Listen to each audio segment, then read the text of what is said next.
ഇംബെൻഗ്യൂ നിബിലോ ക്രെപിൻ എന്ന് പറഞ്ഞാൽ ആർക്കും ആളെ മനസ്സിലാകണമെന്നില്ല. പാറ്റോ എന്ന വിളിപ്പേരിലാണ് അദ്ദേഹം അറിയപ്പെടുന്നത്. ജീവിതത്തിൽ താങ്ങാനാവാത്ത സാഹചര്യങ്ങളിലൂടെ കടന്നുപോയ പാറ്റോയെ കത്തോലിക്ക സഭ ചേർത്ത് നിർത്തിയതിൻ്റെ ഫലമായി അദ്ദേഹം ഇന്ന് വത്തിക്കാനിലെ ഒരു ജീവനക്കാരനാണ്.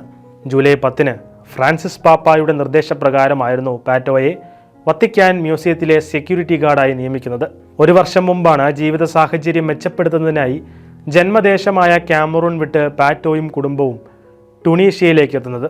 പാറ്റോയും ഭാര്യ ഫാത്തിയും അവരുടെ 6 വയസ്സുള്ള മകൻ മേരിയും അധികാരികൾ പുറത്താക്കിയതിനെ തുടർന്ന് മരുഭൂമിയിലേക്ക് മടങ്ങാൻ നിർബന്ധിതരായി. പലായനത്തിനിടെ പാറ്റോ രോഗബാധിതനാവുകയും തുടർന്ന് നടക്കാൻ ശേഷിയില്ലാത്തതിനാൽ അവിടെ തങ്ങുകയും ചെയ്തു. ഭാര്യയെയും മകളെയും ലിബിയയിലേക്ക് പോകുന്ന മറ്റ് 30 കുടിയേറ്റക്കാർക്കൊപ്പം അദ്ദേഹം യാത്രയാക്കി. ദിവസങ്ങൾക്ക് ശേഷം ഏതാനും ആളുകൾ പാറ്റോയ്ക്ക് ഭക്ഷണവും വെള്ളവും നൽകി. എന്നാൽ വൈകാതെ തന്നെ തൻ്റെ ഭാര്യയും മകളും മരുഭൂമിയിൽ മരിച്ചു കിടക്കുന്ന കാഴ്ചയായിരുന്നു അദ്ദേഹം കണ്ടത്.